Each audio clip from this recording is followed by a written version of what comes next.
V Sivankutty RSS വിരുദ്ധം എന്ന് പറയുന്നത് സംബന്ധിച്ചിടത്തോളം അദ്ദേഹത്തിൻ്റെ സമീപനങ്ങൾ അതിപ്പോൾ എനിക്ക് തോന്നുന്നു ഇപ്പോൾ കഴിഞ്ഞ ദിവസങ്ങളിലൊക്കെ അദ്ദേഹത്തിൻ്റെ നിലപാടുകൾ വളരെ ശ്ലാഘനീയമായ നിലപാട് അദ്ദേഹം സ്വീകരിച്ചു. അത് നമ്മൾ അംഗീകരിക്കുക. അപ്പോൾ ഓരോ കാര്യത്തിൽ നമ്മൾ എടുക്കുന്ന നിലപാട് ശ്ലാഘനീയമായ കാര്യം ശ്ലാഘനീയമെന്ന് പറയാം.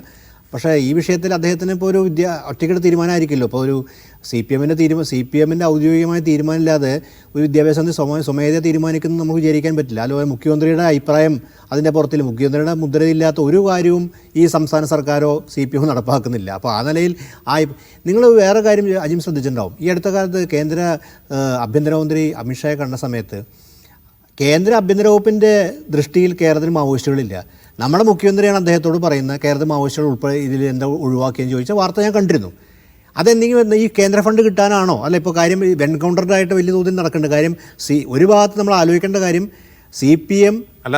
ദാമോദർ പ്രസാദ് എൻകൗണ്ടറിന് വേണ്ടി മാത്രമല്ല, ഈ മാവോയിസ്റ്റ് ഭീഷണി ഉള്ളതാണ് മുഖ്യമന്ത്രിയുടെ ചുറ്റും 10-100 കമാൻഡോകൾ കൂടിയുള്ളത്. പക്ഷെ ഒരു കാര്യം ആലോചിക്കേണ്ടത് നമ്മുടെ അഖിലേന്ത്യാ സെക്രട്ടറി CPM-ൻ്റെ അഖിലേന്ത്യാ സെക്രട്ടറിയാണ്. CPM അഖിലേന്ത്യാ നേതൃത്വമാണെങ്കിലും ഈ ബസ്തറിലും കഡ്ചിരോളിയിലും മാവോയിസ്റ്റുകളെ ഏറ്റുമുട്ടൽ കൊലപാതകം നടത്തുന്നത് എതിരെ നിലപാടെടുക്കുകയും അവരെ മാവോയിസ്റ്റുകളായിട്ട് സംഭാഷണത്തിലൂടെ മുഖ്യധാര കൊണ്ട നിലപാടുള്ള ആ സമയത്താണ് നമ്മുടെ ഞാൻ വാർത്ത വായിച്ചതിൻ്റെ സ്ഥിരം എനിക്കല്ല വാർത്തയിൽ കണ്ടതാണ്. അപ്പോൾ ഇതിൻ്റെ അകത്തൊരു ഫണ്ടിൻ്റെ പ്രശ്നം. അപ്പോൾ ഇവിടെ പ്രധാനപ്പെട്ട കാര്യം നമ്മുടെ CPM-ൻ്റെ ഇടതുപക്ഷ നിരീക്ഷണനായിട്ടുള്ള ഹസ്കർ സൂചിപ്പിച്ച പോലെ ഒരു പ്രായോഗികത മാത്രമേ ഇതിൻ്റെ അകത്ത് പറയാനുള്ളത്, മറ്റൊന്നും പറയാനില്ല. പക്ഷേ അദ്ദേഹം ഒരു കാര്യം പറഞ്ഞ ഈ ദേശീയ വിദ്യാഭ്യാസ നയം ബന്ധപ്പെട്ട ഒരു കാര്യം പറയാം. ദേശീയ വിദ്യാഭ്യാസ നയം ബന്ധപ്പെട്ട് CPM നിലപാട് ഇപ്പോൾ ഇങ്ങനെയൊന്നുമല്ല. അതായത് ഈ കാലങ്ങളായിട്ട് CPM ഈ ദേശീയ വിദ്യാഭ്യാസ നയത്തെക്കുറിച്ച് CPM യോജിപ്പുണ്ട്. ഉദാഹരണത്തിന് 90കളിലാണ് രാജീവ് ഗാന്ധിയുടെ പുതിയ വിദ്യാഭ്യാസ നയം വന്നത്. അതിൻ്റെ ഭാഗമായിട്ട് നവോദയ വന്നത്. അതിനെ എതിർത്തിട്ടുണ്ട്. ശക്തിയുക്ത എതിർത്തുള്ള നിങ്ങൾ നോക്കിയാൽ കാണാൻ പറ്റുക. ശക്തിയുക്തം വിദ്യാർത്ഥി സംഘടന എതിർത്തിട്ടുണ്ട്, CPM എതിർത്തിട്ടുണ്ട്.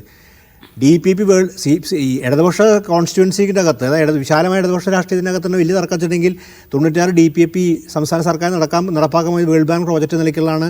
അന്നൊക്കെ MN വിജയനെ പോലെ ആൾക്കാർ ഉന്നയിച്ച പ്രധാനപ്പെട്ട വിമർശനം അതായിരുന്നു DPP എന്ന് വേൾഡ് ബാങ്ക്. അപ്പോൾ CPM-ൻ്റെ അകത്ത് പല അഭിപ്രായ സ്ഥിരതയില്ലായ്മയും വ്യതിയാനമൊക്കെ മുമ്പേ സംഭവിച്ചിട്ടുണ്ട്. അതൊക്കെ പുതിയ കാര്യമൊന്നുമല്ല. പക്ഷേ ഇവിടെ പ്രധാനപ്പെട്ട കാര്യം കൺസിസ്റ്റൻ്റായിട്ടൊരു രാഷ്ട്രീയ ലൈൻ CPM ഈ ദേശീയ വിദ്യാഭ്യാസ നയവുമായി ബന്ധപ്പെട്ട് സ്വീകരിക്കുന്നുണ്ട്. അത് ആവർത്തി പറയുന്നുണ്ട്.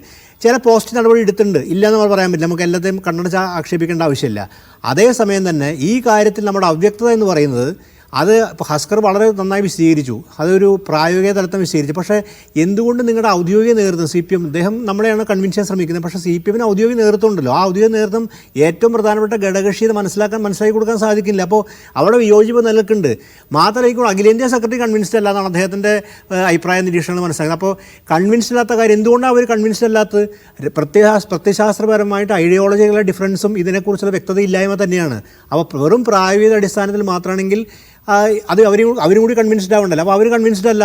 അപ്പോൾ കൺവിൻസ്ഡ് അല്ലാത്ത സ്ഥിതിയിൽ എന്താണ് ഇതിൻ്റെ ഒരു ഭാവി ഭാഗതയം എന്നതിനെ കുറിച്ചിട്ട് വലിയൊരു സംശയം നിൽക്കുന്നുണ്ട്. രണ്ടാമത്തെ കാര്യം എന്ന് പറയുന്നത് എന്ത് തന്നെയാണെങ്കിലും നമ്മൾ NEP-യുടെ പല കാര്യങ്ങളും ഉന്നത വിദ്യാഭ്യാസം ഞാൻ നേരെ സൂചിപ്പിച്ച പോലെ പല നടപ്പാക്കിയിട്ടുണ്ട്. പക്ഷേ അതേസമയം തന്നെ ഇവിടുത്തെ പ്രധാനപ്പെട്ട കാര്യം എന്ന് പറയുന്നത് ഇതിൻ്റെ അകത്തൊരു വേറൊരു വിഷയം കൂടി ഇതിൻ്റെ അകത്ത് ഉണ്ട്. ഇപ്പോൾ റൈറ്റ് ടു എഡ്യൂക്കേഷൻ വളരെ പ്രധാനപ്പെട്ടൊരു നയം ഒരു UPA ഗവൺമെൻറ് കൊണ്ടുവന്നതാണ്. വളരെ അർത്ഥവത്തായ കാര്യം.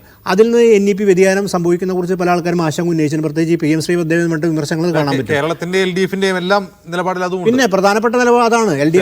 LDF അവകാശപ്പെടുകയല്ല, CPM അവകാശപ്പെടുന്ന CPM ആ കാലത്ത് പിന്തുണയ്ക്കുന്ന സമയത്താണ് ആ റൈറ്റ് ടു എഡ്യൂക്കേഷൻ നടപ്പായെന്നുള്ളൊരു പ്രധാനപ്പെട്ട വാദ്യം ഉന്നയിക്കുന്നുമുണ്ട്. അതിലെന്തെങ്കിലും മാറ്റം സംഭവിക്കും തുടങ്ങിയ കാര്യങ്ങൾ പലതും വിശദീകരിക്കേണ്ടതുണ്ട്. ആ വിശദീകരിക്കാനുള്ള ബാധ്യത എന്ന് പറയുന്നത് വെറും 1400 കോടി ലഭിക്കുക എന്നുള്ളതല്ല. അത് സ്വന്തം കോൺസ്റ്റിറ്റ്യുവൻസിയോട് ഇടതുപക്ഷ കോൺസ്റ്റിറ്റ്യുവൻസിയോട് CPM ഉൾപ്പെടെ വിശാല ഇടതുപക്ഷ കോൺസ്റ്റിറ്റ്യൂട്ടും ജനങ്ങളോടും തങ്ങളുടെ രാഷ്ട്രീയമായി ഒരു പറയാനുള്ള ബാധ്യതയുണ്ട്. അത് ഈ ന്യായീകരണം കൊണ്ടില്ല. അങ്ങനെയുള്ള കാര്യം വിശദീകരിക്കാനുള്ള ബാധ്യത ഈ മുട്ടാപ്പോക്ക് ന്യായം അല്ലെങ്കിൽ എന്തെങ്കിലും തൊടു ഉത്തരങ്ങൾ കൊണ്ട് നടക്കുന്ന കാര്യമില്ല. അത് വിശദീകരിക്കാനുള്ള ഏതാനും ദിവസങ്ങൾ മാത്രം ബാക്കി നിൽക്കെ കേന്ദ്ര സർക്കാരിനുള്ള ഒരു രാഷ്ട്രീയ നിലപാടിൽ സംസ്ഥാന സർക്കാരും LDF-ഉം CPM-ഉം വെള്ളം ചേർത്തോ എന്ന ചോദ്യത്തിന് ഇനിയുള്ള ദിവസങ്ങളിൽ ഒരുപക്ഷെ മറുപടി നൽകേണ്ടി വരും.